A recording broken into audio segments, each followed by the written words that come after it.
Well, hello, everyone, and welcome to Hypnosis Hero, the one and only show that we know of that actually features the world's greatest hypnotists. That's right, we've already had on probably 50 of the world's greatest hypnotists. Each week, we bring you world famous hypnotists, stage and therapeutic and street. And we interview them, we get to know about them, we find out about their books, their materials, their courses, their retreats, their classes. We also invite them to hypnotize you. That's right, you right through the screen. Isn't that exciting? I don't know about you, but I am super, super excited. Let me just make sure everything's working properly everywhere. Hold on. Yep, good. All right, and hold on. I'm going to check everything. There's all kinds of, you're doing live, you got to go there and over there and somewhere else. And yeah, now things are messing up. Let me see. Start that over. So, settle in, get ready.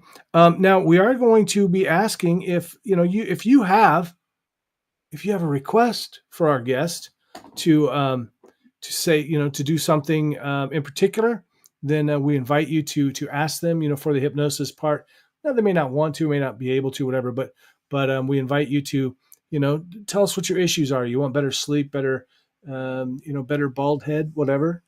You let us know, and we'll try to do some hypnosis for that. Our guest will. Me and Shawn might do some too. I do want to remind everybody that during the hypnosis session, of course, we do not want to, be moving around, doing all that kind of stuff. We got some great guests coming up in the next few weeks. I mean, we've got an awesome guest today. I'll tell you all about her in just a moment. I do want to let you know we are booked, guys. We're booked. We've got people lined up for you, for like the next several months, really. Coming up next Monday, we have got Chris Jones, Christopher M. Jones. Yes, you may remember him from the TV show where he got Howie Mandel to shake his hand without a glove on. We've got Carissa Bowman, who I thought was on tonight, but I got all mixed up. She'll be on the 9th. And Jody Solberg, good friend of mine, will be coming up on the 16th. And Albert Nurnberg, just a fantastic guy. And then finally, Shawn Michael Andrews, world famous Shawn Michael Andrews, will be on the 30th. So we got a lot of great people lined up. So please set your whatever you do. You set your thing, so you can do that. But and while you're setting your thing, grab Jim's book. Right there it is. Your Life Sucks, or Your Life Sucks. Here's how to fix it. A funny look at personal development, because I am, hold on, damn it, I'm a funny guy. All right, I can help you change your life and laugh a little bit too. Now, tonight, we're going to start off. I'm going to bring on, now Brian Bay could not join us tonight because he had a deadline to meet. Not sure what that's about. But I'll first talk to our good friend Shawn. We'll chat for a few minutes. Then we'll bring our guest on. Very special guest today. She was on about 6 months ago.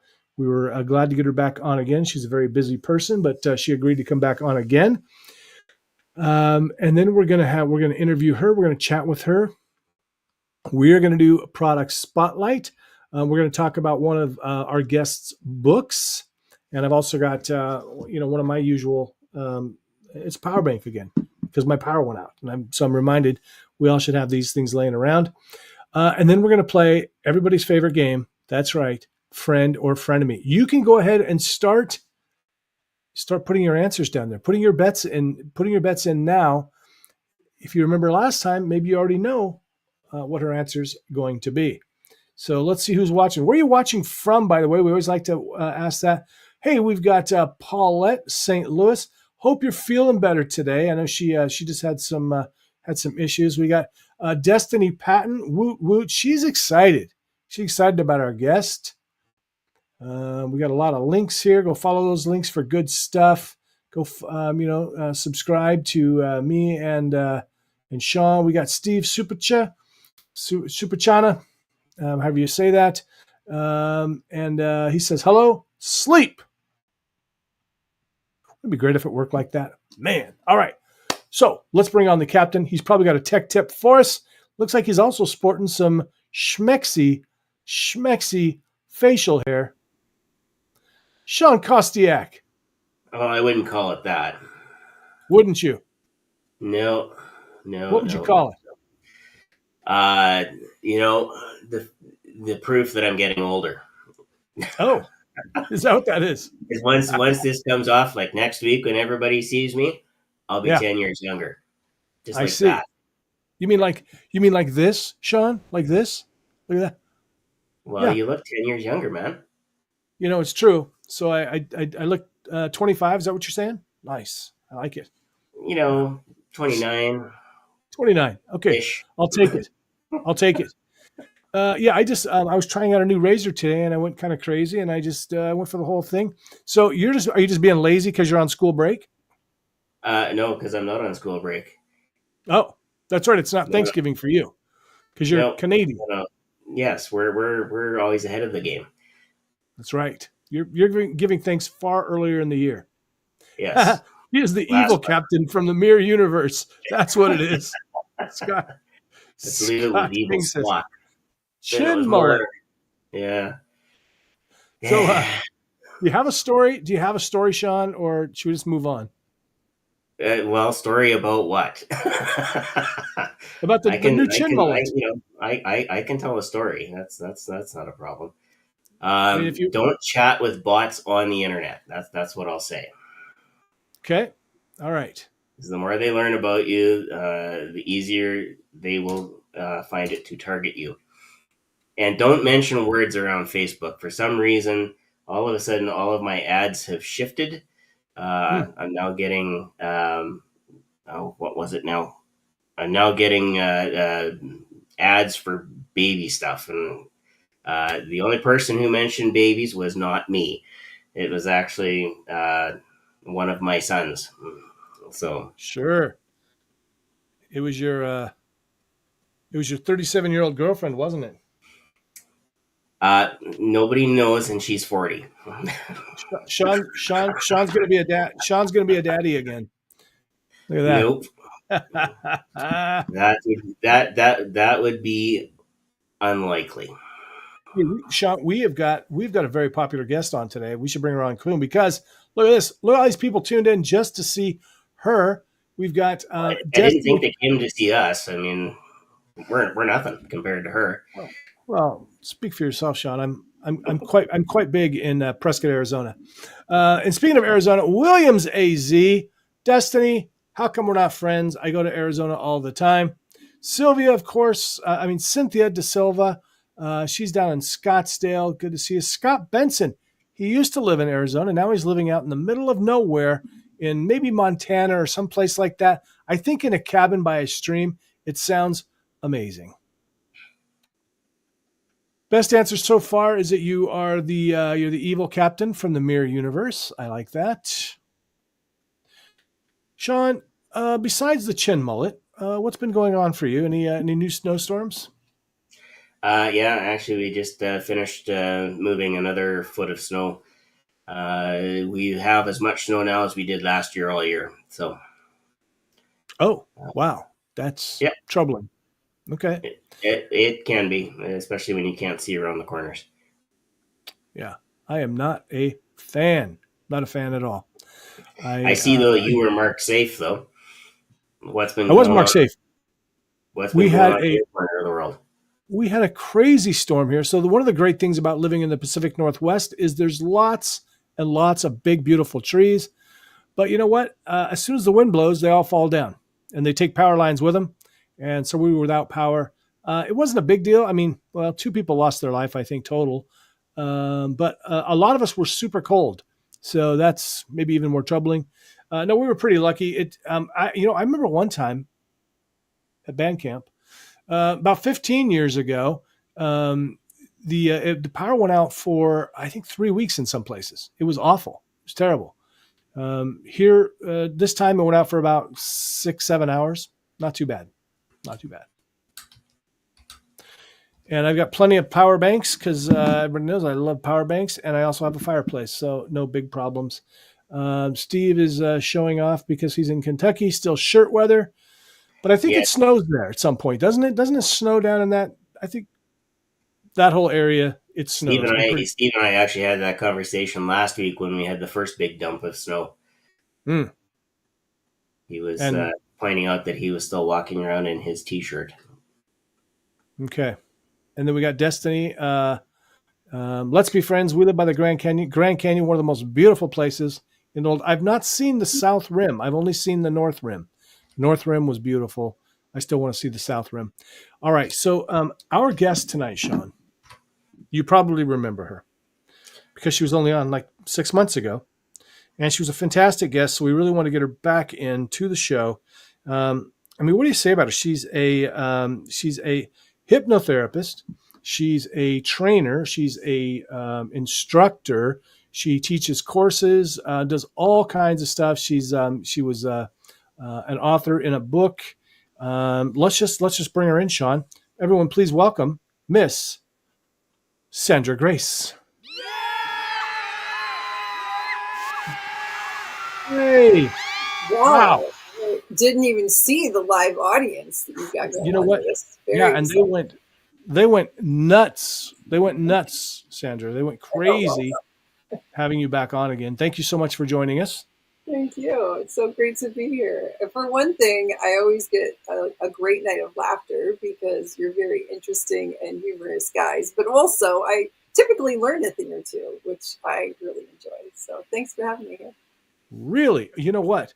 Speaking of that, Shawn, we forgot to do tech tip. Do you have a tech tip? I thought the tip was not to talk to the bots. I thought that was my tip. Bots. Oh, sorry. The backstory on that is, of course, being the handsome guy that I have with the chin mullet, and that slightly evil, intense look that I have with my eyes. The bots do tend to come out and try to target me for marriage. So, and so you decided to grow a chin mullet for him? You have to disguise yourself a little bit.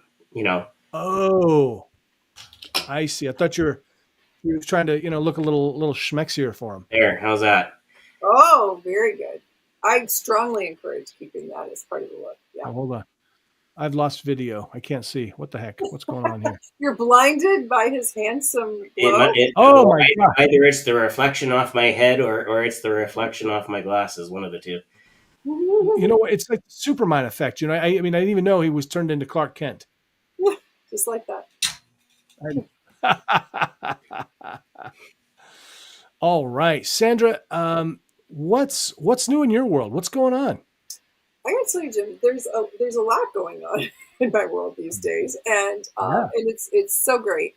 But this year, I said yes to things I had not been saying yes to, and so that means that 2025 is taking on an entire life of its own at this point.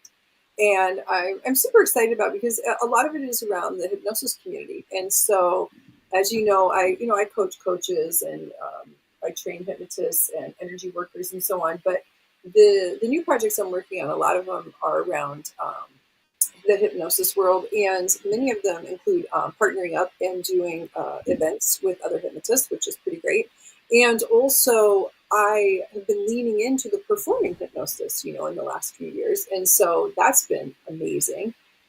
So just on that note, I want to just take a moment to talk about Nadine and all that she has done in the International Stage Hypnosis Association for Women. I don't know if everyone knows this is happening, but she is doing a specific support group for women who are in stage, and being new to that, it has been completely life-changing. So I was super supported. As you know, along the way, I've had a lot of people that have been kind enough to help me with my show, and I love that, and I'm so grateful for it. And it's been really great to have this unique group of women who have all this experience that are willing to share what they've got going on. So we've got Brenda's in there helping out, and we've got Deanna is in there helping out, and it's so powerful to be a part of this group. I'm just really grateful for that. So that's been a big thing, is getting the show together. And so Jennifer Norris Nielsen's flying up in 2 weeks, and we're doing a couple stage shows here in my community. So that's fun. So that's sort of our gig is, we're doing sort of different venues, but also we're doing shows together, which is different and fun, and learning how to do that. How exciting! Now, I didn't know that you were already doing shows. Yeah. Or did I know? Maybe I did. Well, I made a commitment a while back to do so, and then unfortunately, my practice got really busy, and so trying to figure out how to juggle that among other things. Michael Johnson had been working with my show. We were working consistently for a couple months together and got a lot done. Terry looked at my show. Right. Terry Stokes has been really sweet about it. But then this women's group, I think, sort of put things over the top. So what Nadine has done to break it down and have us just like 1 week we focus on a pre-talk and we focus on something else, and we get to get and share and practice with each other and stuff. It's just been an incredible support system. And so it's really progressed dramatically from that. And then, of course, being the genius that I am, I know who to partner with when. And Jennifer Norris Nielsen, she's one smart cookie. And so she's been bringing a lot of great stuff to that too. So nice. And I don't remember, Jennifer, I can't remember if I sent you an invitation to be on the show or not. If I didn't, remind me, I will. I think I did. I don't know. Love to have you on. You might have even scheduled something. I don't know. We're scheduled out for like 2 or 3 months in advance now. We're very popular. Sandra, that is great news. And I got to tell you, I think it's so cool. And I'm frequently reminded of that quote. It says that, competition, collaboration happens at the top. And Dean's really proving that with that group that she's doing. And even all of Aisha, or Isha, however you want to pronounce it, like working together instead of, trying to just have that kind of scarcity mindset. So I think that's really cool.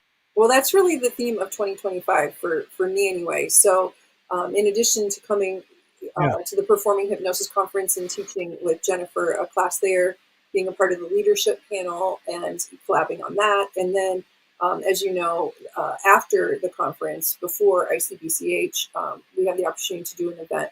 Catherine Hicklin has supported us in doing a women's event at her place. And so, again, I'm collabing with Cynthia De Silva and Yolanda Martinez. And so we have another event that's going to be really powerful there for folks that are already in town. And so I just feel really honored to have so many, just really well-respected folks out there that are asking me to partner up on some things with them. And what we're producing and creating is so great because it's, their genius that they're bringing in. And we get to share it with a lot of people. It's really great. That is really great. I love that. It's so cool.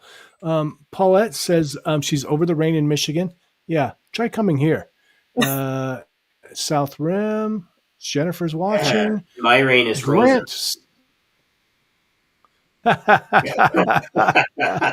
Grant Saunders is watching.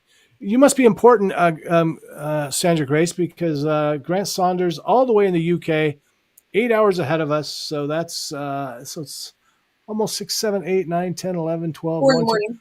Almost 2 in the morning. Yeah, 2 or 3 in the morning. Yep. And Scott King says the glasses play Shawn. This is just for you, Scott. You should totally keep those. That's what I said, keep Scott. I said the same thing. Very handsome, isn't he? It looks stellar on him. I wonder if I'm starting a trend. All hypnotists are going to start wearing glasses. I actually have bifocals that I'm supposed to wear. Check it out. Oh yeah. Now, Jim. Now, not only do you look young, you look hip. Hip. Wow. Way too much. I got to take them off. And you know what they say about being hip, Jim? You know what they say about being hip? It's hip to be square. I was waiting for the hypnosis joke on that. I was holding out for it. Yes, exactly. We've got Fearlessly Phoenix. I'm here to support and acknowledge the absolute incredible power that hypnosis has. Damn right. That's what I'm talking about. Thank you. Vinny says, Sandra Grace, incredible. Oh, yes. So sweet. Oh, Jennifer's she is a failed, what is she? A failed Canadian. 50 degrees and she wants to move to a tropical island. Well, yeah. That's what I tell everybody when they say, isn't hypnosis mind control? I said, if it was, I'd be on a tropical island somewhere. It's not me controlling your mind. It's you controlling your mind better. With Taylor Swift. That's right. Don't tell my wife. She finished her tour now, so she finished off in Toronto. Swifty. Who knew? Ooh. Yeah. Anyway, never mind.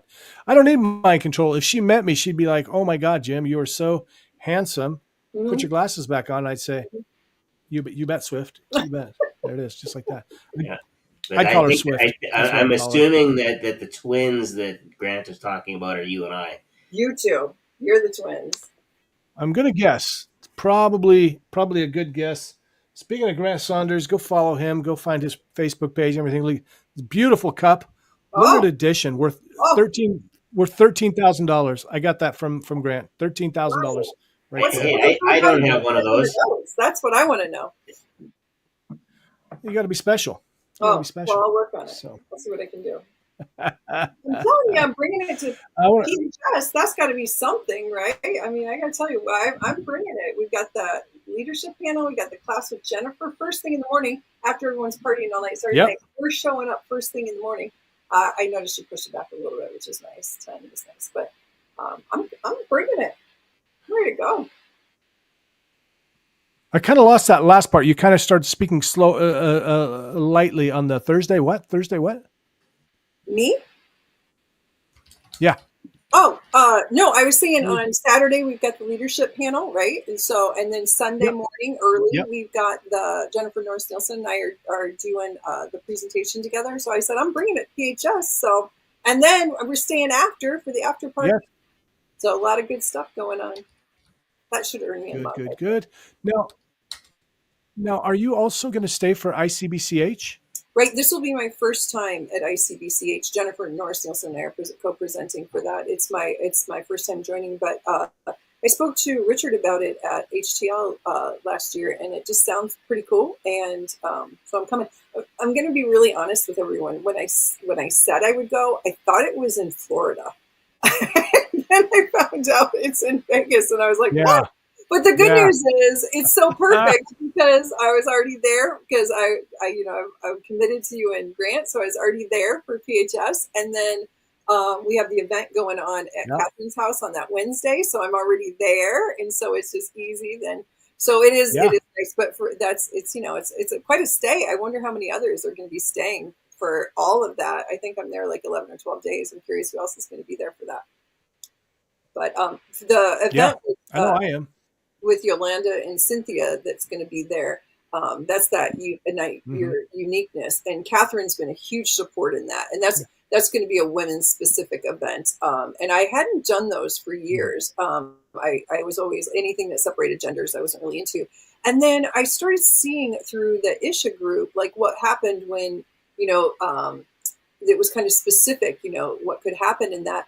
And since then, it was so funny because I was a little uncomfortable with doing women's groups. And I have a couple of them coming up in 2005. In September, I'm doing one with Jackie Adams and Destiny Patton. It's an Awaken retreat, a 2-day retreat for women specifically again.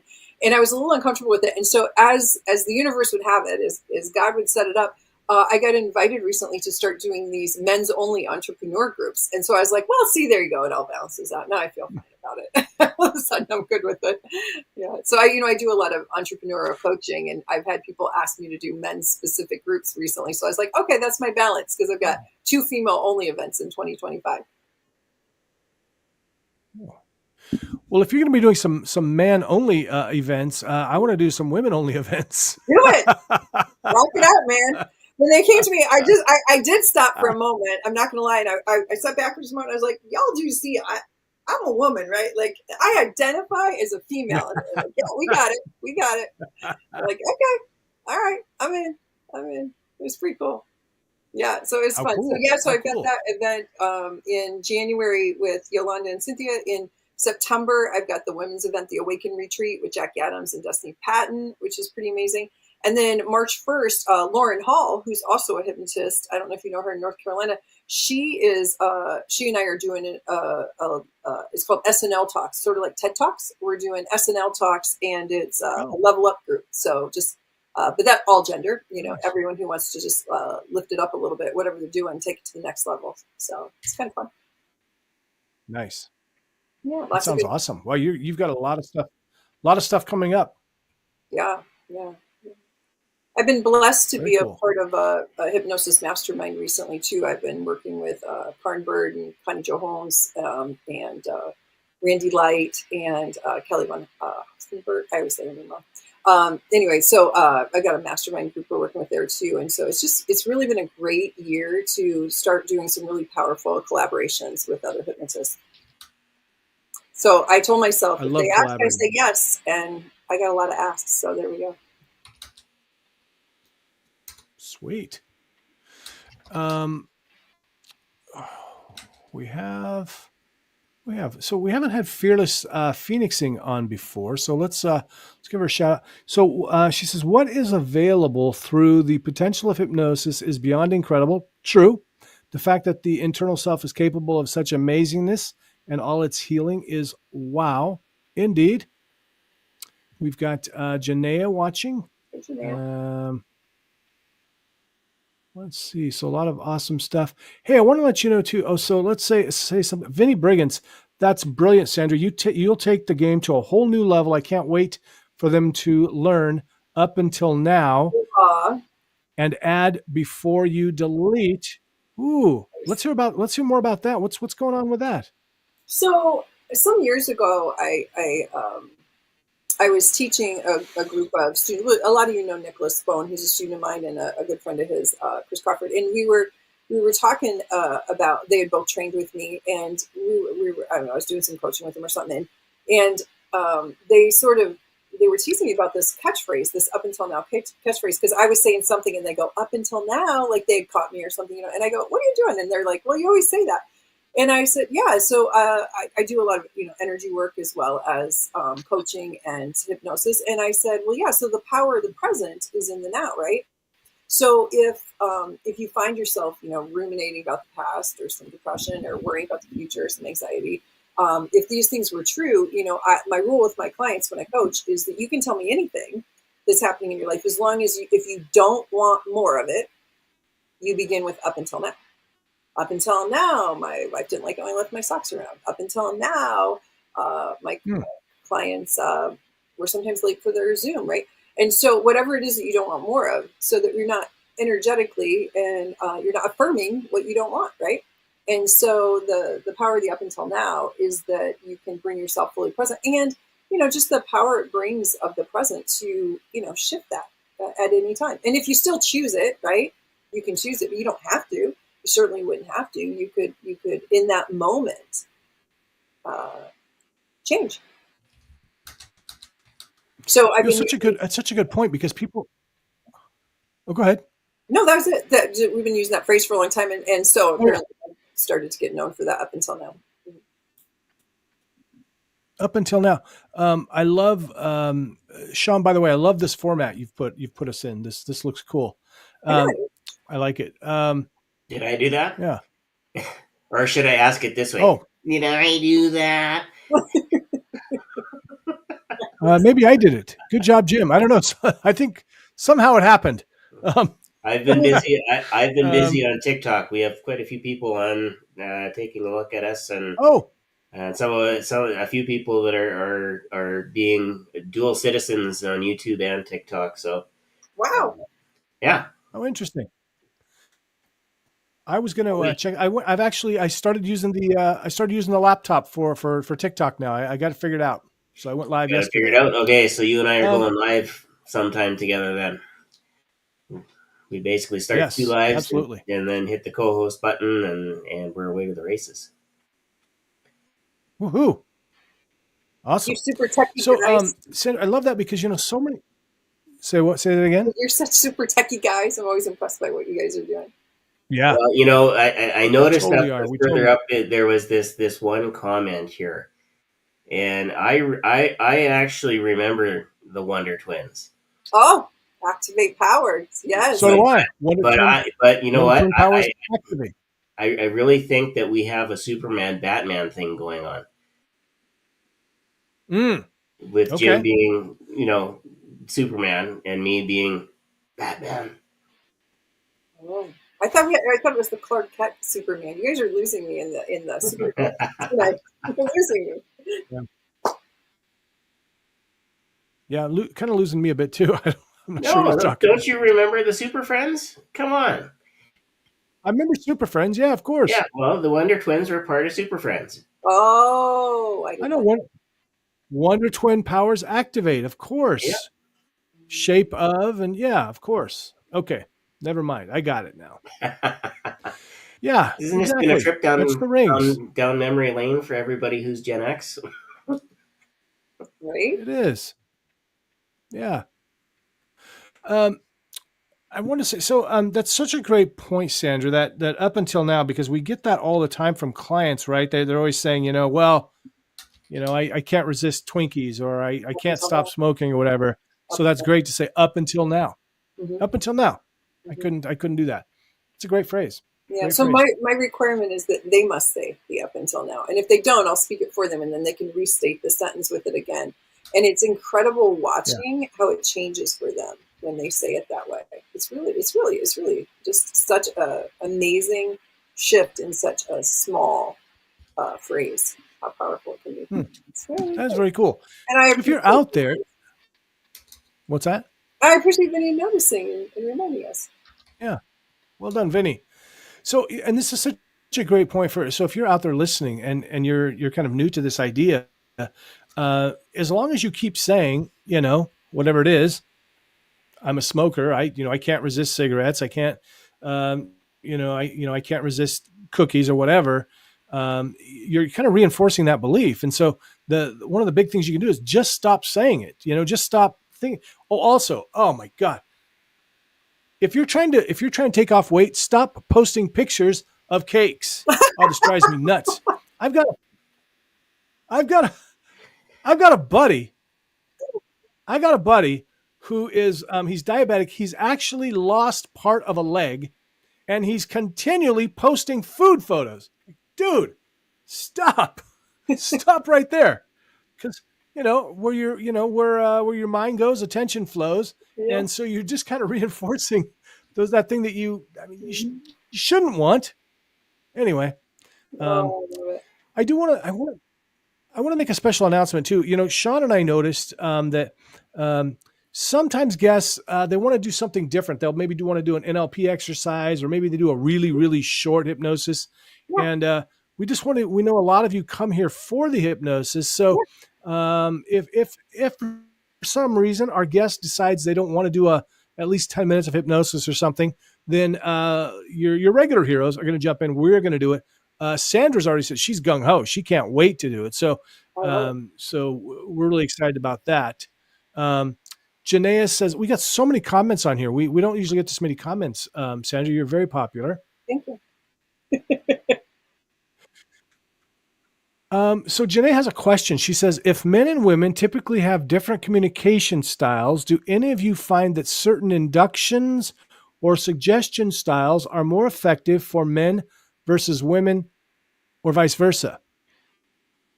Sandra. Yeah, well, so I don't necessarily find in my work, I've been in the field 20 years, I guess. I don't think that I find it's so much the gender as it is the individual styles, right? So I think what you're speaking to, Janaea, and correct us, please give us more comments if you have more that you're asking, but I think you're talking about, like, for example, some people are going to be way more effective if they have more of an authoritative speaking style, right? And so if we give them direct suggestion and tell them exactly where, feed their own words back to them directly, they may have better results. Others like to be offered. And so some people may find that we say, if you're ready, if you'd like to, if it would be in service of you, right? And so we offer to them the changes that they'd like to make, right? It's like, if this would be in service of you, perhaps you might like to, now might be the time, right? And so some people are going to be, way more motivated through this offering, where others are looking to be directly suggested. They're asking for you to tell them that directly. And I think the whole key to your question that you're asking is really about a really powerful intake. And so my truth is, I know there's lots of different styles. Some people don't even do an intake, but I have an extensive intake process, because I feel like if you're gonna be a sniper, right? If you're gonna be out there and you're gonna be shooting directly at the problem and make sure you take it out, then the deeper your intake, the more powerful that is. If you're going to take a shotgun approach and you're just going to throw a whole bunch of awesome hypnosis techniques at someone, less important to do a detailed intake, right? And so it depends on what your purpose is in the individual. But that's my take on it. I think it has less to do with, how they identify or their gender, and it has more to do with their communication style. That's my truth. How about you, Jim? What you think? What do you think, Shawn? What's your thought? I would agree with that. I think once you find out what the communication style of the person is, that's how you that's how you tend to target your language pattern, so that what you're saying is delivering a maximum effect. If two people cannot get on the same page, you're not going to get results. It'd be like two people smashing heads against the wall or against each other. Otherwise, yeah. So the rapport, understanding the rapport, and my truth is that comes from a thorough intake, and you build that rapport by understanding the language that's in service of them, and using that back.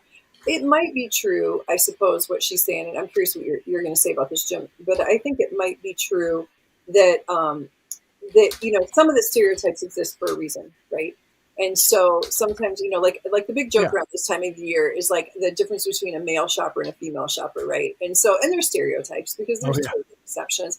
Like around the holidays, someone has something on their list, they walk in, they buy the thing, and they get out, right? And others might, ponder for hours looking at, everything in the store, right? So there's things like that they're stereotypes for a reason, typically, right? And so you could, find that there would be some ways in which you would alter that communication style based on that. Generalizations, for sure. Yeah, I agree. And I got to tell you, I'm glad you said that, because I do find that there are a lot of people that have just embraced Ericksonian or indirect, style of hypnosis so much so that they don't see a play. I don't think they even. When I've worked with some students in the past and some coaching and stuff, like they don't even know the difference. They really just think that they're supposed to do Ericksonian language, but there are some people still that they do favor a more direct approach, and the great example of that would be, so if we're doing a direct suggestion, I might say, and you refuse to ever smoke another cigarette. Mm-hmm. That's very direct. But if I'm going to do an indirect, I'm going to say, I don't know if you'll lose the desire right now or in a moment from now, but it's possibly fading from your memory even as we speak. Things like this, and really a good, and Sandra's talking, and I definitely you want to train for this, and maybe look up Sandra. A really good rule of thumb that I have found is that the more, however they communicate to you, they need the opposite from you. And this is sort of a generalization too. So if somebody says, if they're very direct, so what do you want today? And they go, I want to quit smoking. They're pretty direct. So they probably will respond better to an indirect suggestion. If you get those people, you say, well, what do you want to work on today? And they go, well, the other day I was at the grocery store and I was thinking about going on vacation to Italy, and it takes them forever to get back to what they really wanted. They tend to wander, and you're kind of catching yourself going, could we, they're going to be better for a direct suggestion. So again, this is kind of a generalization, and you definitely need, deeper training. Look up Sandra, but I would say that's a kind of a rule of thumb that I could use. Yeah. And speaking of training, that segues into this next question here. Good deal. So can't read it, Shawn. Can you read it for us? Yeah. What is your guys? Yeah, because I have glasses on.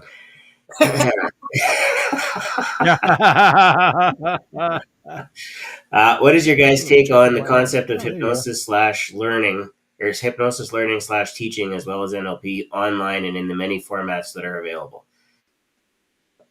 I'm going to guess if we take it one step further, fearlessly Phoenixing is looking for a recommendation to go online, to go in person, do a combination of both. Definitely get to conferences, network with people. But what are the thoughts?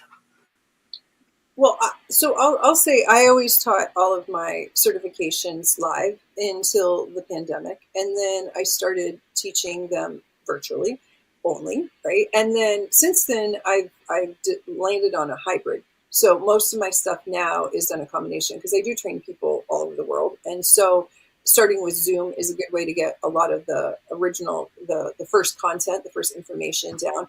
And then I like to, if I'm going to put a certificate on someone, I really like to see them live. Although I will say, with exception, that many of my students over the last, 5-7 years, they only do Zoom work with clients. And so that's really where they need to show me their expertise, is doing Zoom work with clients, right? And so I think it depends a lot on what you're certifying in. Are you certifying in stage or in demonstrational or in clinical, and so that would make an impact as well. And who's going to be their target audience? What are they going to do? But I suppose, like, Jim, do you certify as well? Do you train and certify folks? Yeah. Mm-hmm. Yeah. So when you do that, like, what's your take on that? Because I don't want to speak for everyone, but I feel like most of us want to lay eyes on them if we're going to put our name on them. Well, I mean, I want to see that they can, that they can do what. This brings up a really sticky point for me because, and I'll give you an example. I was just talking. Yes, laying eyes on them, definitely.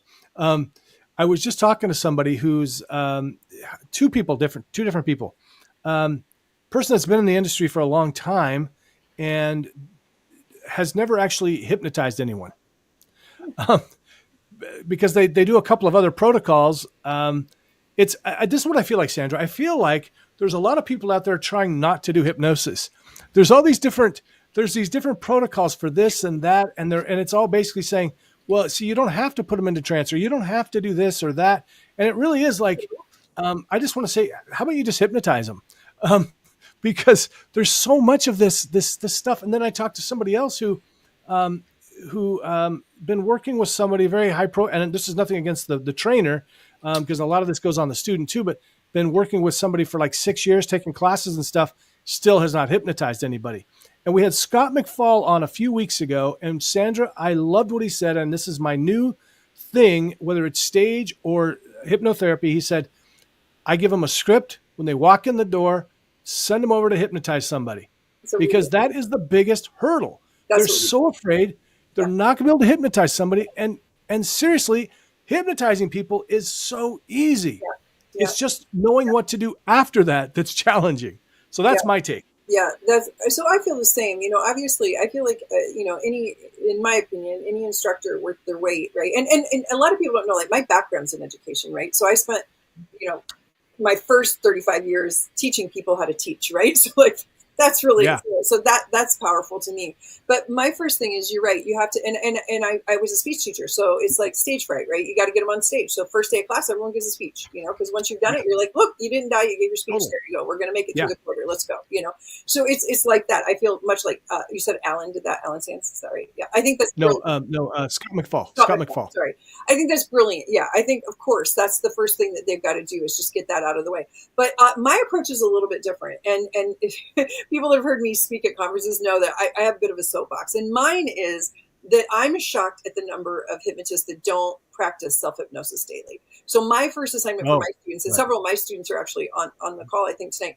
My first thing is we practice self-hypnosis, and we get very serious about self-hypnosis day one. Cool. And we commit to that because as you know, it has literally saved my life in my brain surgeries and things like that. And I feel like if we don't have that in our back pocket as hypnotists, if we're not using it for ourselves, then we're not modeling for our clients, right? And we're our best walking billboard, right? And so if we're using it daily and we're getting the results, and so that self-hypnosis is really key. I also feel strongly about having a hypno buddy, and it's my other soapbox subject. So if people have seen me at conferences, Totally. they know I have a lot of hypno buddies where we get together regularly. It all started 5 years ago. Freddie, Jacqueline, and I started hypnotizing each other every week. And once that changed my life, I was like, I won't be without it. You know, so I've always got a hypno buddy going on where I hypnotize them, they hypnotize me. And in fact, Cynthia, who I'm doing the class with in January, she was powerful and supported me when I've just lost 50 pounds recently.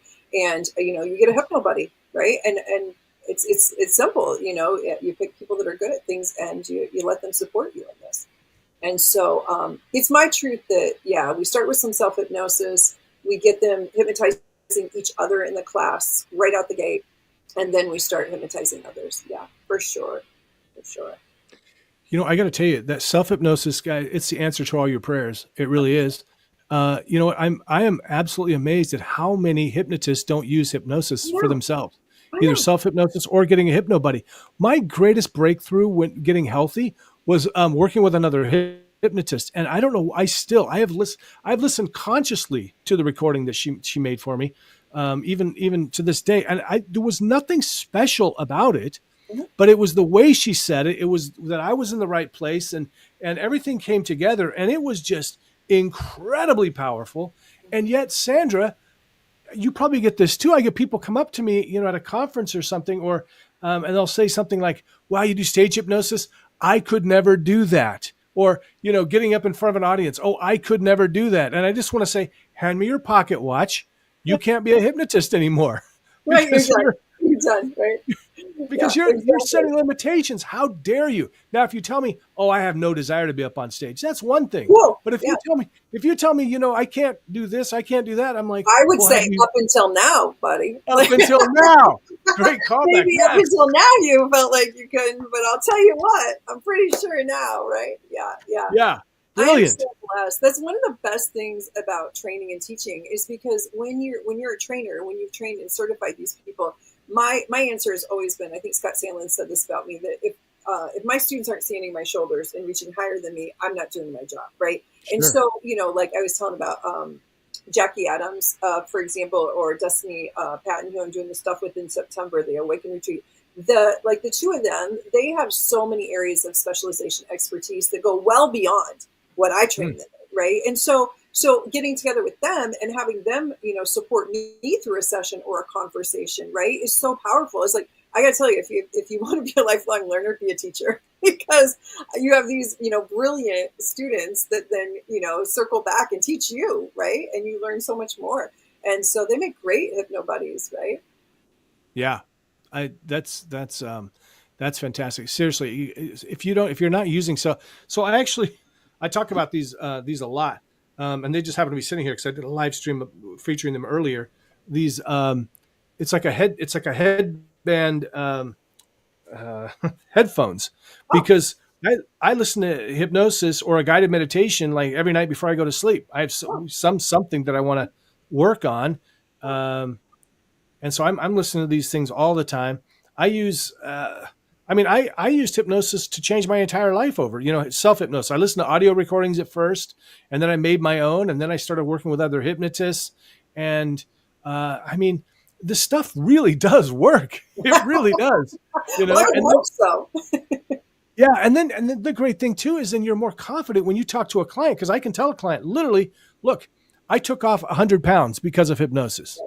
I had tried for decades. There's no doubt in my mind it was the hypnosis that helped me. There was also some, you know, I had to do some conscious mind stuff too, you know, setting some small goals, but it really did change my life. I want to go back over here too. So I think maybe what fearlessly phoenixing is, I think I always prefer being in person, except that then you don't get to work with the person you want to. Like, for instance, you'd have to fly in to work with Sandra Grace, right? And, you know, in the Midwest somewhere, whereas if you want to work with somebody specifically like a Sandra Grace and you're in Australia or something, then you should definitely do it online, because it's better than being limited to your choices.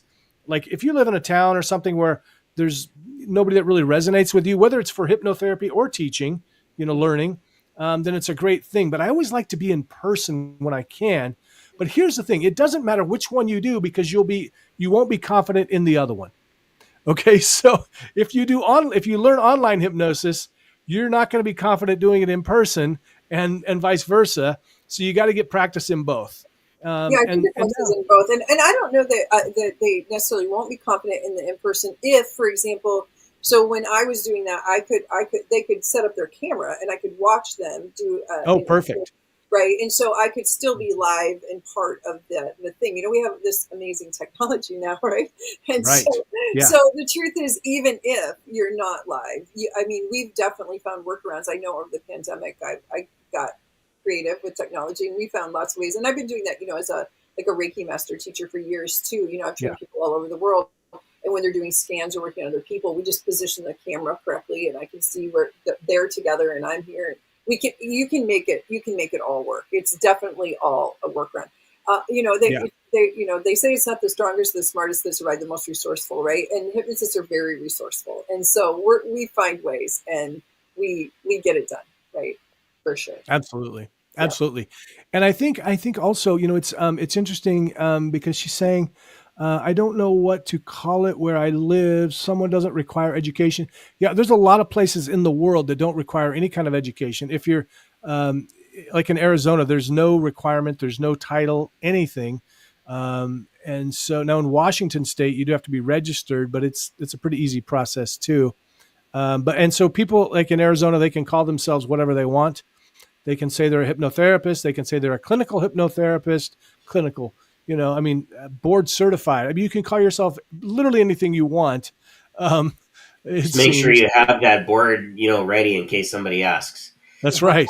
Exactly. Yeah, I have to say, you know, one of the things I really love is that we have so many more organizations that are supporting people in holding our ethical standards. Like, you know, Isha is a good example for the stage folks, right? Like where we come together and say, we would like to raise the bar. We would like to, and, you know, a lot of folks, entrepreneurs, because that's what I specialize in, you know, I mean, I'm a hypnotist, yes, but it's just one of the tools I use in my coaching entrepreneurs. And so entrepreneurs specifically, they like to do what they like to do when they like to do it, right? And so they don't like to have a lot of rules or regulations.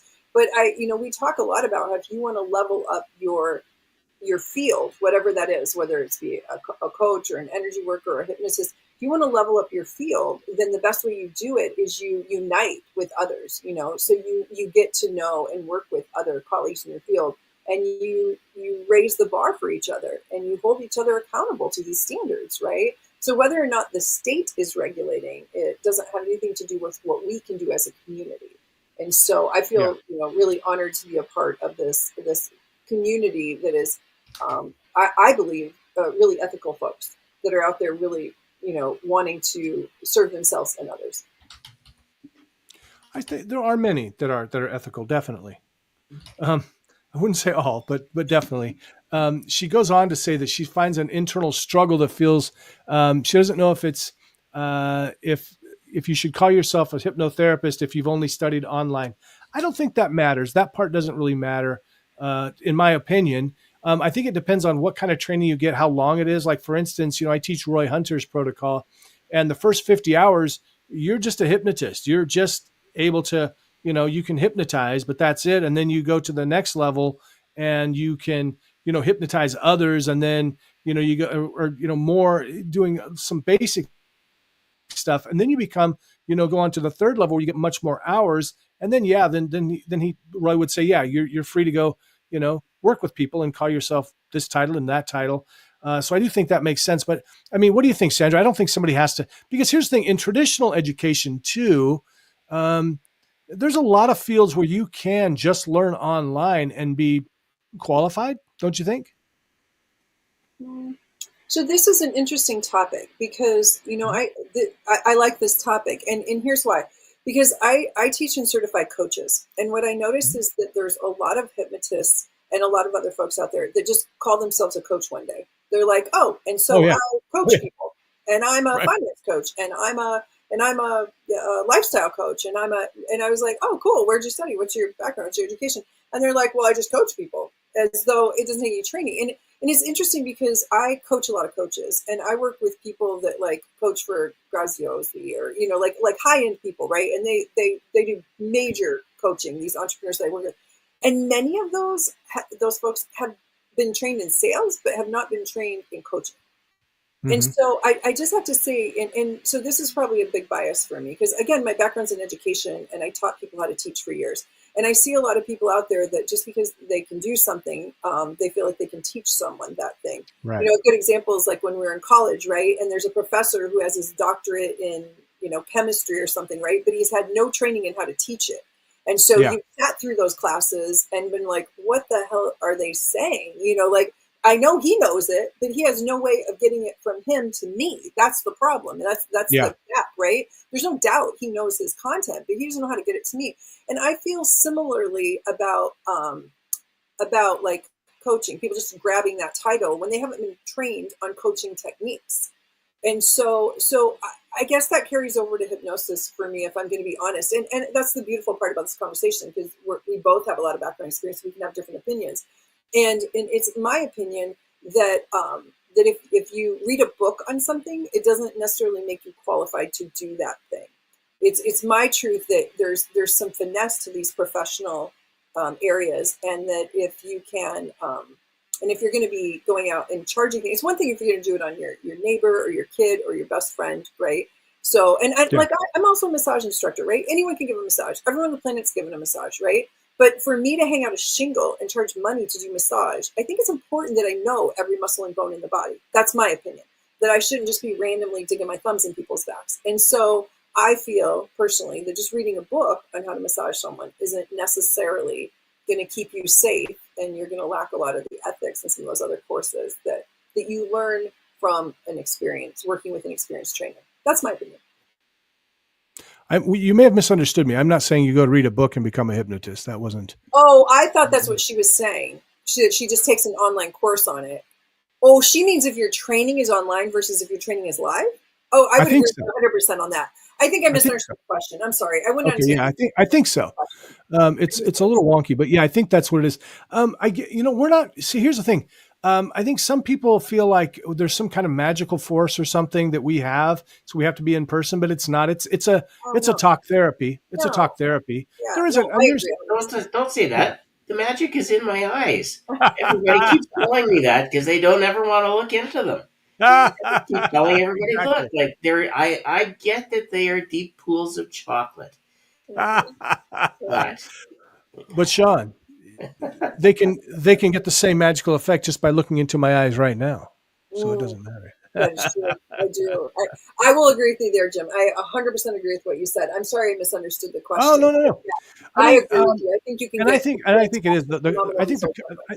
I think the coaching industry is even worse than hypnotists, because it's like you talk about, they take a weekend course or something, or they're good at something, and there's different ways of. I mean, just because you're good at, like Sandra said, Michael Jordan, one of the best basketball players ever, but does that make him a good teacher? We don't know. He may not be good at teaching it.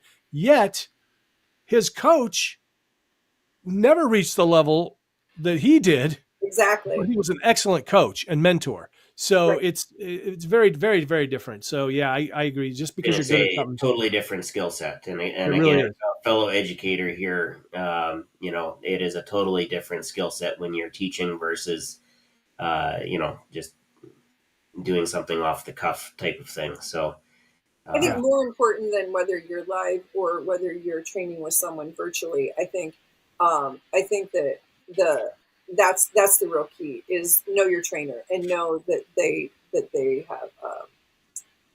have had some really successful students that they've trained, and get some testimony, talk to the people that have worked with them, and find out how that works. Jim, I gotta give a shout out to our TikTok folks here. There has been a raging conversation all the way through. Nice. Lots of good questions. I think most of which I have answered or transferred over. There is one here, and what is the difference between a hypnotist and a hypnotherapist? Oh, great question, Sandra.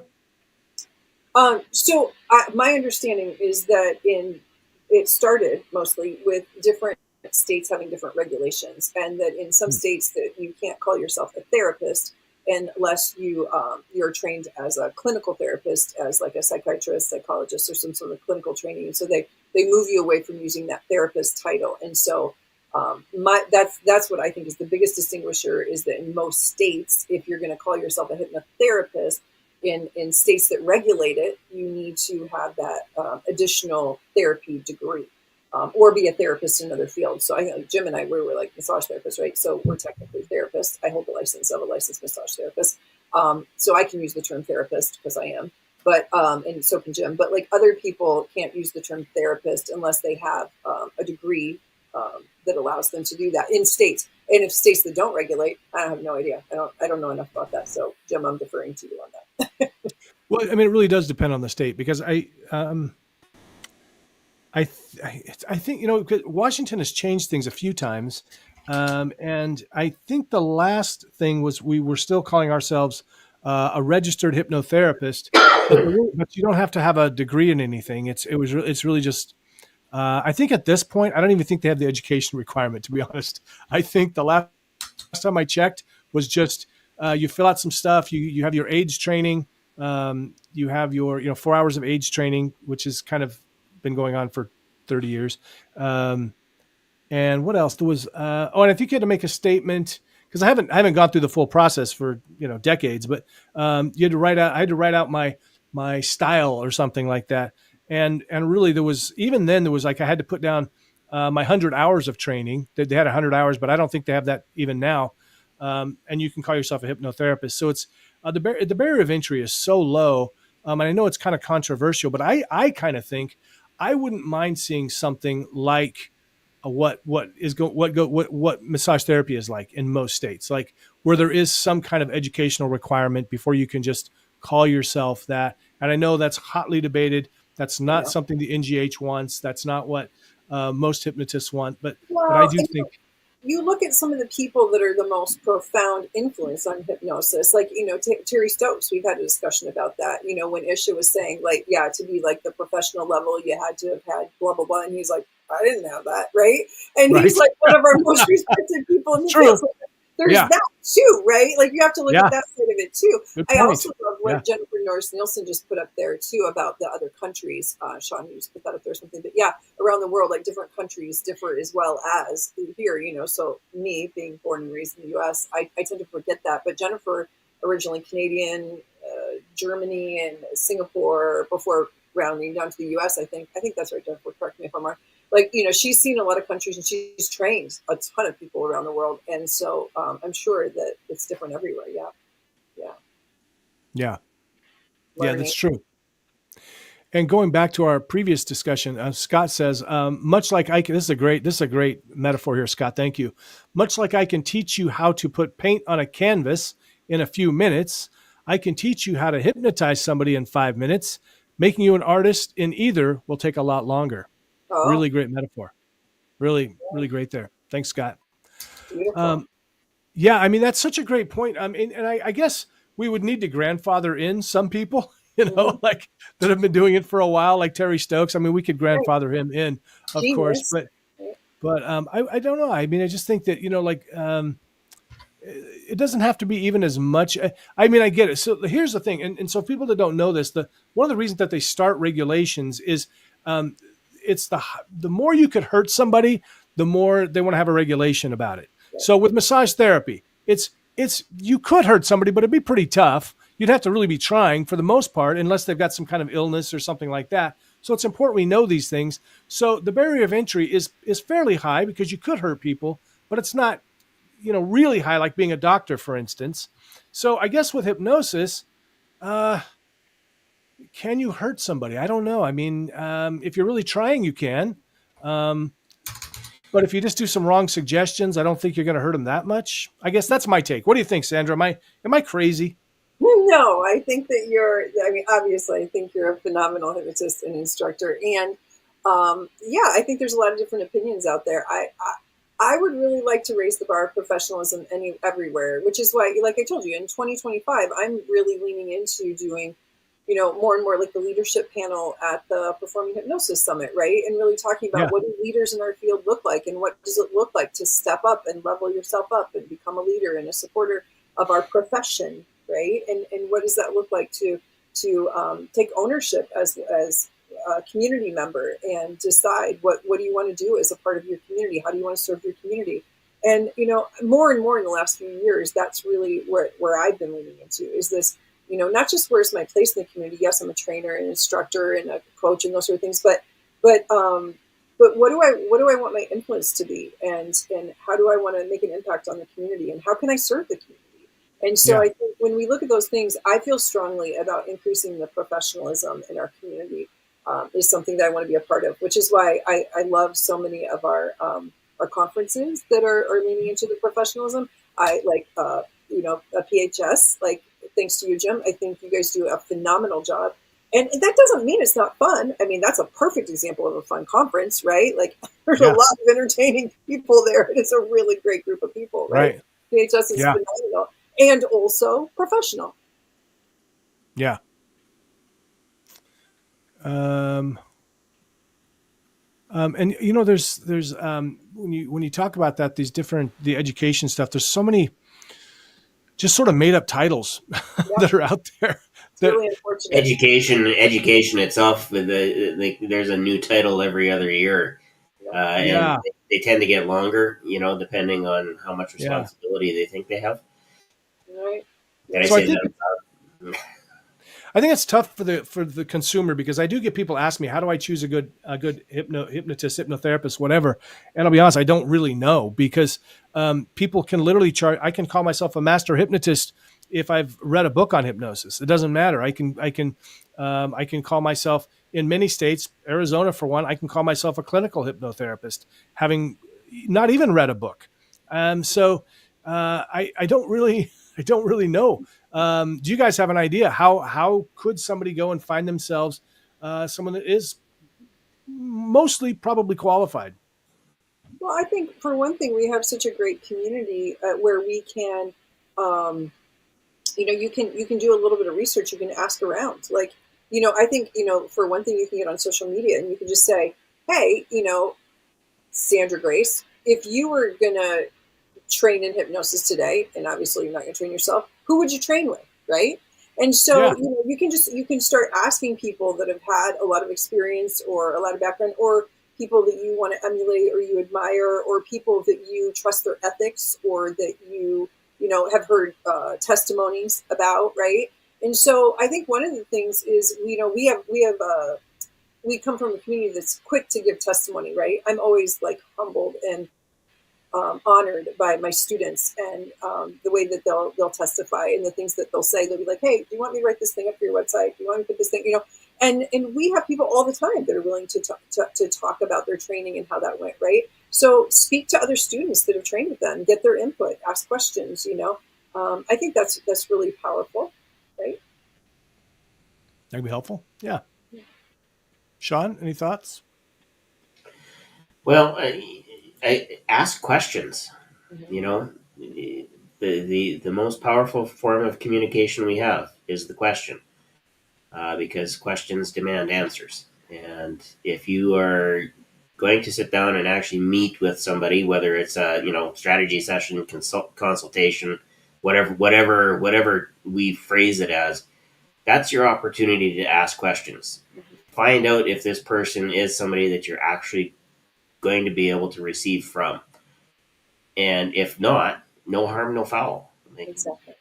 Move on, and don't be afraid to interview two or three of us. We always get 2 or 3 quotes before we purchase something.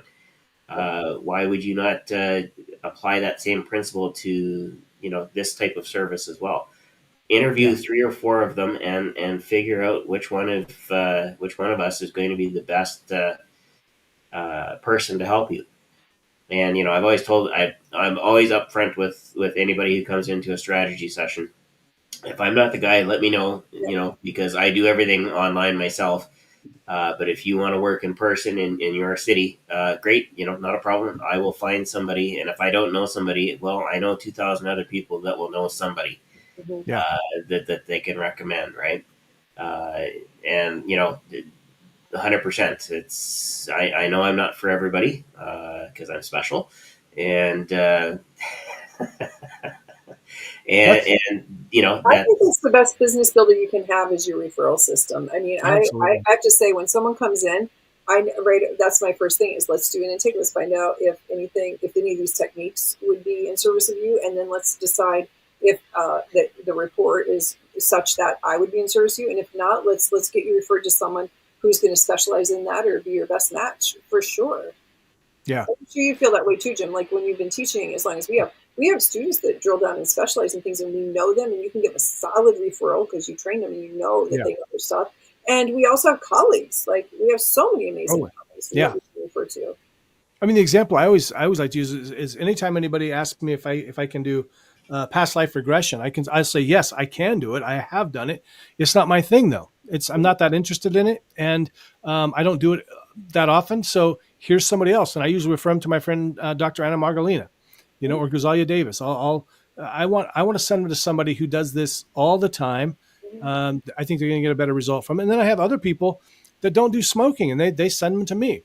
I think it's a really great way of. I think it gives us a lot more credibility too. When I go, you know what, I don't think I'm going to be the best fit for you. Let me give you somebody that is. 100%. Well, Karen Bird, when she wrote her hypno-niching book, which I just found out the other day, by the way, she's giving that away for free on her website. I love her.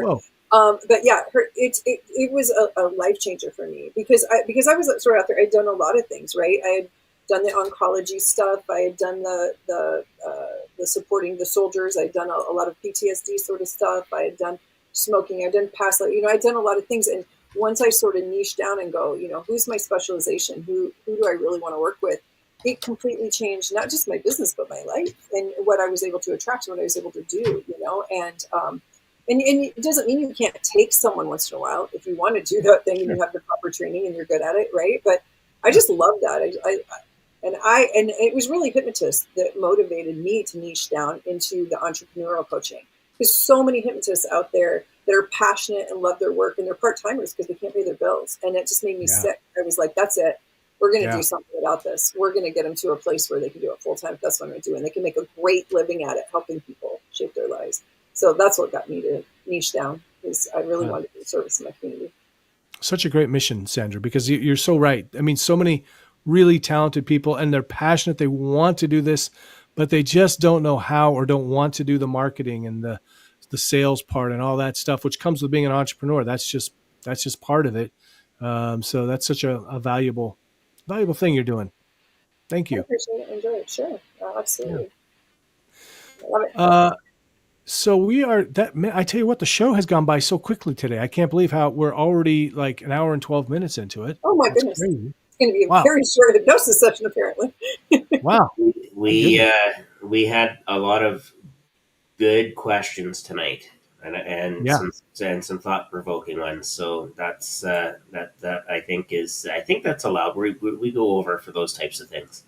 Yeah, absolutely. Before we move into the hypnosis, if I could just do a little plug, I think most everyone on here already knows about is probably coming to PHS, but having been to it before and getting so much out of it, I really would like to talk, like that's the next coming event that I'll be at is January 24th through 26th.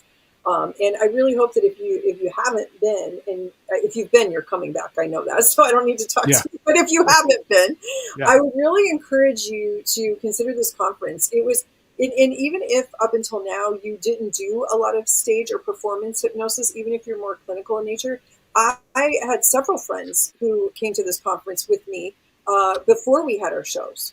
And that was sort of the beauty of it, is we found that we did want to do more demonstrational hypnosis or more stage type or niche market hypnosis shows. And so I just want to invite people that up until now don't identify as a performing hypnotist, right? Maybe they're more of a clinical hypnotist. If, first of all, it's going to be nice to get away. The weather's good. There's some brilliant people. It's a very professional conference. But also when you get there, I think you're going to be surprised at how much that you're going to take home. And even if you never put on a show, you're going to gain a lot that's going to help you as a clinical practitioner as well. So I would really like to encourage some of you to consider that conference and what it might do for you.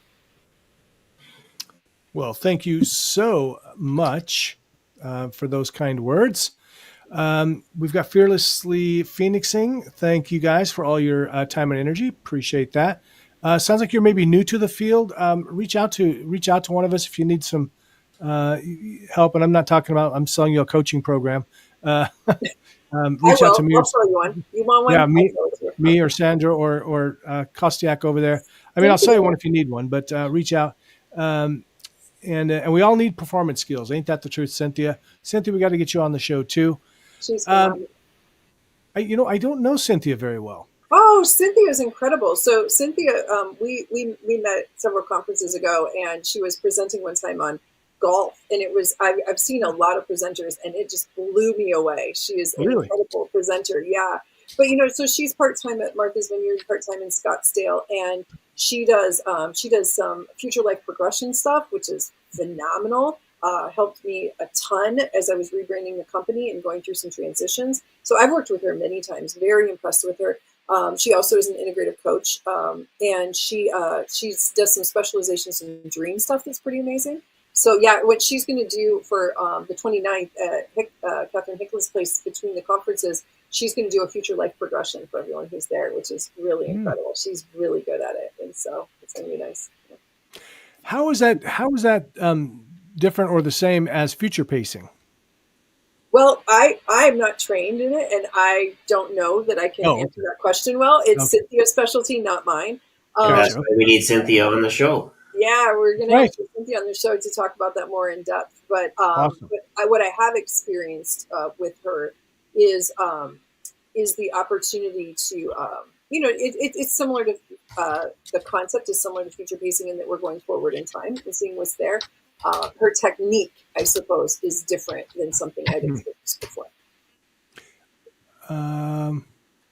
Oh, I see. Okay. Yeah. I guess, I missed that part, was the into another life, a future life, not just future paced into this life. Gotcha.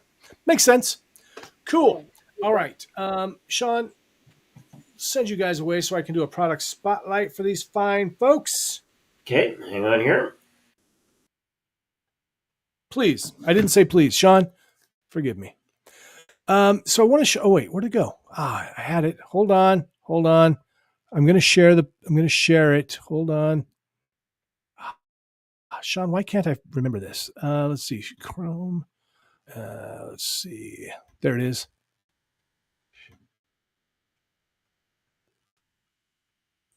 Hold on. It's almost there. Show on. Oh, sorry, Shawn. Shawn was actually fixing it for me, and then I messed it up. I'm hands off. Okay. Good job, Shawn. So everybody give a round of applause for Shawn. Boy, it looks like it's highlighted. Let's take that off so it's not hard to read. Okay, yeah. So this is really cool. The exquisite art of hypnosis and hypnotherapy beyond techniques and protocols. Now, this is put together, I think, by Freddie Jacquin. If you're in the hypnosis industry, you know about Freddie Jacquin. But I would say, like all the other authors. So this is one of those compilation type books where you're going to get a whole lot of different authors. And one of those authors is our very own Sandra Grace. So it's really cool because it teaches you how hypnosis works to help people achieve what they achieve. And it's really great because you get a look at different people's style and technique, just like we do here on the show. So it's an in-depth look at how you can use this very powerful tool. And I'm telling you, it's such a powerful tool. It literally changed my life, everybody. It literally changed my life. So if you're a hypnotist and you're not using it for yourself, do it. If you're not a hypnotist, please go see somebody. These are all experienced professionals in the field. They share practical methods, real world advice, which makes the content very relatable and inspiring. And it's just a great resource for anyone interested in using hypnosis for personal growth or helping others. It's just incredible. Please don't pass up this opportunity. Go grab it on Amazon right now. Let's see. It's available on Kindle and paperback and hardback. So go get the book, Change Your Life. Up next, hold on. Wait, I have to make that go away now. Hold on. There's that. Okay. Up next, you guys are probably tired of me talking about these things, but it's a power bank. This was sent to me by Good AA as complimentary, so I could share with my friends and fan. I got to tell you, if you don't have at least a few of these laying around, big problems could happen. So I was using this at a show down in Arizona because I know you probably look at me and go, wow, that Jim Kellner, he's all put together. He's got everything together. But believe it or not, I forgot to charge up my cell phone. And then I couldn't find a plug. So I whipped out my power bank at the show, before the show, and was able to power it up. So I was able to get some clips. Otherwise, would have got no clips. Then, as I was saying earlier in the show, the Hypnosis Hero show, we had a storm, power's out, but I just pulled this out of my backpack, and I still I hadn't charged it up again yet, but I had a couple of bars. I was able to charge up my phone, no problem, and it does have the built-in flashlight as well. It'll come on. There it is. I have to press the right button. It's got all the different chargers. You can charge up your lightning devices, your USB-C, the newer kind. You can also do the USB, whatever that older one was, the micro, something like that. It's also got magnetic charging, so you don't even have to plug it in. You can set it on there. And never used this function, but apparently you can recharge your device with solar power, which come in really handy if the power goes out for a long time. Grab it. Good AA. Fine people. Wonderful product. Holds a lot of power. Back to the show. Nope. Wrong. Oh, come back, Shawn. Please. There we are. How long ago did you guys write that book, Sandra? I was just thinking about that. So I was just given the assignment to record it for Audible. He wants us to do our chapters in our own voice. And I saw on Facebook yesterday, Mike Mandel's finally getting his done. Freddie sent me a mic, and so I'm going to try and get mine done this week. I'm going to plan to get mine done this weekend as well. So it is coming out on Audible. And I'm going to guess it was last year. I think it's been like 9 months or a year, something like that. 6-9 months maybe. And so now we're going to get the Audible out here first of the year. That's going to help a lot because you know what? So many of us today, we like to listen to audiobooks. Mm-hmm. Mm-hmm. Yeah. It'll be my first Audible too. So it's cool. Sweet. I still have to do one for my book, but I haven't. I need to consult with Kostiuk or King or somebody. Maybe you. Maybe they gave you some tips on how to make it the audiobook. I don't know. Yeah. Mark Barris says, hi. Hey, hipsters. I love that. Hipsters. Jennifer, thanks a lot, y'all. Thank you. Friend or frenemy, and then we'll get on with the hypnosis. Everybody, place your bets. If you watched before, you know the answer. Shawn, will you do the honors? I have to say, I've been on the show and I have no idea what you're talking about. I can't wait to see what this is. Is this new? No. I don't know what you're talking about. If I've done it, I don't remember it. I did ask you this question already. Okay. So it's not a new question, but the game itself is new. We've actually called it Friend or Frenemy. Okay. That's it. Because if you have the right answer, you're our friend, Sandra. Oh. And if it's the wrong answer, you're our frenemy. Holy shnikes, this is scary. Oh my goodness. No, Sandra, there's a lot of pressure here. There's a lot. There's no denying in case you're wondering. It is. A lot of it has the potential to be a world-changing event. Okay. Really, truly. And not just for us, but all of our listening audience as well. Okay. All right. All right. So it's a yes or no question. Are you ready? I don't know. Yes. Yes. All right. Sandra Grace. Yeah. Does pineapple belong on pizza? Oh, it does not belong on my pizza. Apparently, it belongs on my son's pizza. Oh. So that means, Sandra Grace, you are a friend. Officially a friend, everyone. Yay. Woo. And Sandra, look, we don't, about your son, sometimes you do all the right things and they still go astray. They still go astray. You can't be. He puts it with pepperoni and pineapple. He loves it. I don't do that. None of that for me. No, thank you. Poor kid. Everyone's relieved. Everyone is relieved that you're a friend. Whew. Me All too. right. I know it's a little late for you, Sandra, but can you give us some hypnosis? I can. I'm not going to lie. I thought we were doing about an hour. It looks more like 6 minutes. Is that Oh, right?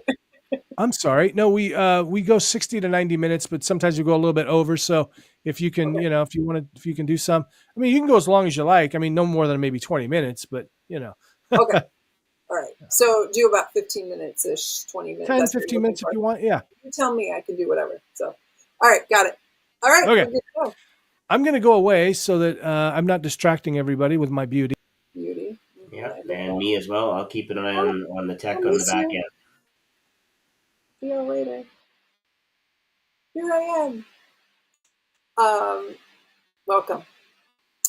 I'm going to encourage you to take just a moment and be present with yourself. I'm Perhaps sorry. you. I have to jump in here real quick. I forgot for the people that listen on Spotify later through just audio. At this point, it's time to not listen if you're driving or moving around. You need to sit down, lie down. No driving, no heavy machinery, chopping, anything like that. Take it away. Awesome. I'm going to ask you to take just a moment for yourself here. And perhaps that starts with something as simple as putting your feet flat on the floor, or maybe you recline or lie back. And when you take just a moment for yourself, I'm going to invite you to follow your breath. Just allow yourself to follow that long, slow, natural, deep breath that comes in and out, the breath that comes from way down deep in your belly. And as you do, just notice your breath. And as you're focusing on noticing your breath, perhaps you'll even take a moment to notice not just your breath, but the beautiful breath of life that you've been gifted since you arrived here in Earth School. The opportunity to just be and allow. And that when you're in that beautiful space of being and breathing and allowing the breath to come in and out, it's a beautiful time to take a moment of gratitude. And perhaps you want to start with your toes at the bottom of your feet, breathing in and out as you imagine yourself grounding in Mother Earth and the beautiful gift of being one with this Earth School experience. And as you're noticing your breath and you're becoming grateful for your feet and for the peaceful feeling of grounding, perhaps you allow yourself to take this moment to think of all the places your feet have taken you in this lifetime, all the beautiful places you've been able to go and be and do thanks to your feet, and say thank you, feet.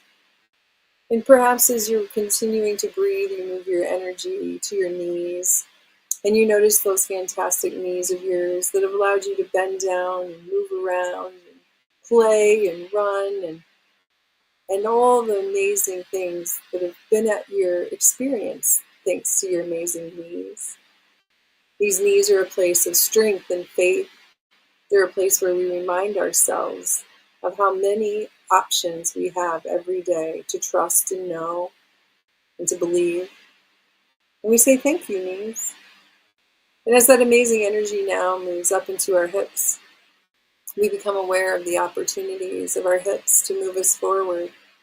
And that the hips are there so that we can move boldly into the next phase of our life, the next place in space where we can be in service of ourselves and others. And as we give thanks for these hips that have allowed us to perhaps climb mountains or to pivot, both literally and figuratively in different aspects or areas of our lives, to allow ourselves to move from one thing to the next with grace and ease. And many times thanks to the hips that allow us this opportunity. Say thank you, hips. And as we allow that beautiful energy to breathe in deep, full into our lungs, and we move up to our hearts and our lungs, and the blood that's coursed through our veins, and the amazing air that comes in and oxygenates and moves around this beautiful body. And these have been your gifts since you arrived here in Earth School, and you didn't have to buy them and you didn't have to earn them, and they're here for you. And how beautiful it is to enjoy these gifts right here, right now, today, and just allow yourself to notice how beautiful it is to be in this moment. As that same beautiful energy comes all the way up, and we're aware of our eyes that have allowed us to see this beautiful world we live in, and the smile on the faces that you've seen of those you know and love thanks to these eyes. Taking a moment to give thanks for these ears that have allowed us to hear music and birds and nature and rain and all the beautiful things that we've gotten to hear thanks to our ears. Say thank you, ears. As we move our attention to our nose, to our olfactory sense, to the most amazing aromas that we've smelled, whether it be in our Grammy's kitchen or perhaps it was in a fragrance shop or a floral shop. And say thank you, nose. Giving thanks and being mindful and focused on our gustatory sense, our sense of taste. All the salty and sweet parts of life that we've gotten to process through thanks to our mouth. Giving thanks for each and every one of our senses, including our sixth sense, our intuition, our knowing, the part that allows you to know that you know that you know. Taking just a moment to be with that, to know that you know that you know. How good it feels to trust your innate, your knowing, and to lean into that. And as we continue to follow our breath all the way up and out the crown of our head, we take a moment to give thanks for this beautiful brain, for all parts of the mind, the conscious thoughts we have every day by choice, and the subconscious ones that we get to program and reprogram and write and rewrite.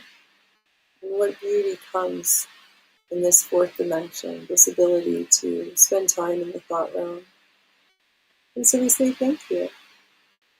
And now that you've taken time to give thanks for all the beautiful parts of your human form, for this amazing earth school being that you get to be and be known as, perhaps it's time to take a moment to give thanks for your essence, for your spirit, your soul, the part of you that's more than just your body, that part of you that's part of everything and nothing, the oneness.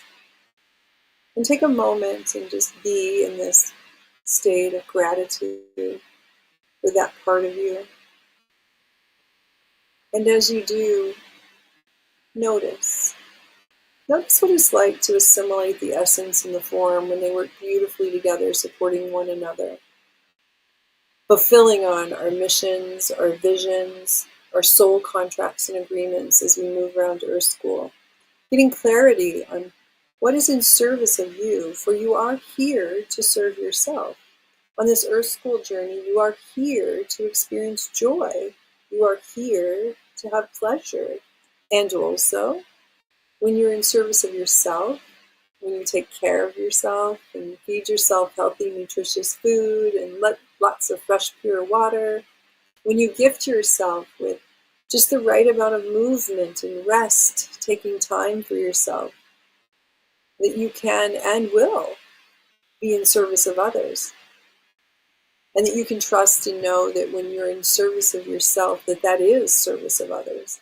And that when you take time to care for yourself, there's more of you to care for others. And so you have clarity on why you're here in this Earth School journey and what it is you choose to share with this world. And if up until now there was something that felt like hard, if up until now there were parts of it that felt like you were unsure or unclear, well, it's just a misunderstanding. And it's all right to have misunderstandings. And if up until now there was a bit of a misunderstanding about what it is that you'd like to do with your time here, who it is you'd like to serve, or how you'd like to do so, the beauty of this time that you've taken just to breathe and be with yourself, is that you can and will use this time to just notice the truth, just to be with the truth. And the truth is, you've always known. There have been signs and symbols and often beautiful ways of knowing and remembering the truth. And the truth is, you know exactly what brings you pleasure. You know exactly what sparks joy in you, and the parts that feel so good to be here in this Earth School experience. And those are the things that you can and will choose to lean into. And when you do, those are the ways in which you can joyfully serve others. And that's the energy that you wish to bring to those you interact with. Knowing that when you've come with such high frequency, when you come from that space of love and gratitude, that there's that frequency you come in with is the frequency in which the results will come. And so it feels good to know that you can and will take time to serve yourself every day. And when you're serving your physical being with fresh, pure water, when you're serving your beautiful shell of the human body with just the right and perfect nutrition for you. For this is your vehicle that you get to move around Earth School in, and you wouldn't park it in the garage and leave it for hours and expect it to run. And you couldn't leave it for days and weeks and months and then just turn the key. You would never do something like that. And so just like that, you move your body joyfully, easily, gracefully in ways that your body likes to move. And so you could picture yourself now engaging in healthy exercises and healthy movements, and notice how good it feels to move and stretch your body and to give it some strength and weight bearing, even if it's your own weight. And it's so beautiful to know that you can take time to love and care for your body in this way. And also, you notice that you can and will be mindful of just giving it the perfect amount of rest, just not the right amount of rest and restoration. Ideally giving and allowing those deep, peaceful connections to health and restoration through sleep. And so you do. Take time each day to rest this beautiful shell of the body and allow it to restore so that it can once again serve you and others. And so it is, and so you do. And you'll notice that when you're fully hydrated with just the right amount of fresh, pure water, when you have all the proper nutrition that your body needs, eating the foods that are ideal for you and your body, when you have all the right amount of movement and rest, it builds a beautiful foundation for these thoughts. And each thought that you choose will fire the chemicals, and the chemicals will create a feeling. And we know how easy it is to act from our feelings. When we feel a certain way, it makes it easy to behave in a way that's in alignment with those feelings. And so perhaps you'd like to have a particular thought. Maybe now, as you're just noticing your comfort that you have in this time, your body at the right and perfect temperature, perhaps there's a thought that you'd like to add to your life. Maybe you begin your thought with, I am. What is it that you are, that you choose to claim? And if up until now you didn't find that that was true of yourself, perhaps you choose right now to claim it as I am. And I am calm, I am confident, I am strong, I am powerful, I am love, and I am light. I am. I am. What is it that you would like to bring more of into your life? Choose it now. Claim it now. Even if up until now it wasn't something that felt true, now it is. For now, you bring all the power back, all your power back to the present. And in this moment, you simply claim, I am. And if up until now you were lacking some clarity on who and what it is you claim to do or be in this world, who it is you claim to serve and be in service of, including yourself, perhaps I offer to you tonight to just allow yourself to hear the truth. Hear these words in your mind as I say them aloud. I am love. I am love. I am loving. I am love. I am loved. I am loving. And just notice where you feel it in your body. Become aware of the area in which you feel the truth when you hear the truth. I am love. I am loved. I am loving. And as you feel that truth, and as you notice how good it feels to be truthful, to be in the truth, because that's the truth. And everything is possible through the frequency of love. And when we start our journey with the love and the gratitude that you have for the human form, and we show our appreciation through our actions and our behaviors, like giving it fresh, pure water and nutritional food and just the right amount of movement and rest. And these are beautiful ways to affirm and confirm our gratitude. And so it is a beautiful way to show the love for self, the love for others. For when we hold that covenant with ourselves, when we build trust and rapport with ourselves by showing up for ourselves and taking care of ourselves and knowing that we know that we're going to be there for ourselves, it feels good. And when we have that rapport and that trust with ourselves, we can build a covenant and a trust with the divine, with the infinite, with our higher power. And as we do that and become one with Source, it feels good. And having that covenant, that rapport with ourselves and with the divine, it creates a space for us to have that same beautiful covenant and relationship with others. And so it is. And so we do. And it all comes back to the simple truth. I am. I am loved. I am loved. I am loving. I am loved. I am loved. I am loving. And so it is. And in just a few moments, you're going to notice that wonderful, empowering energy that comes from your toes all the way up the crown of your head. But before you do, take just a moment and just notice how good it feels to align with the truth, to be fully and completely aligned with the truth, to release whatever was limiting up until now, whatever limiting beliefs or ideas or lies or misunderstandings that occurred, forgiven, forgotten, and gone. And just allow yourself the beauty and the joy of this truth. And as you stand in this truth, know that each time you hear I am, you will notice and hear that the truth follows. I am loved. I am loved. I am loving. And each time you hear the great I am, you feel the frequency of love and gratitude resonate within your body, making you a beautiful attractor, an amazing magnet for all of the wonderful of the world. And so it is. And now you begin to feel that energy in your toes, and you can look at your toes and it feels good. And that same beautiful, vibrant energy that you're feeling is in your knees, and you're ready for the next smallest step to release any and all fear, less or lack, or not enough that you may have experienced up until now. For you now stand in the truth as you move that energy up to your hips, and you're confident about moving forward and moving simultaneously towards that which is in service of you and others. As that magnificent energy comes up into your lungs.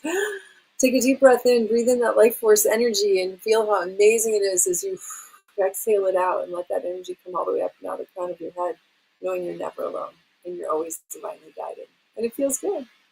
And it's nice to stand in the truth. And it feels good to be empowered by the truth.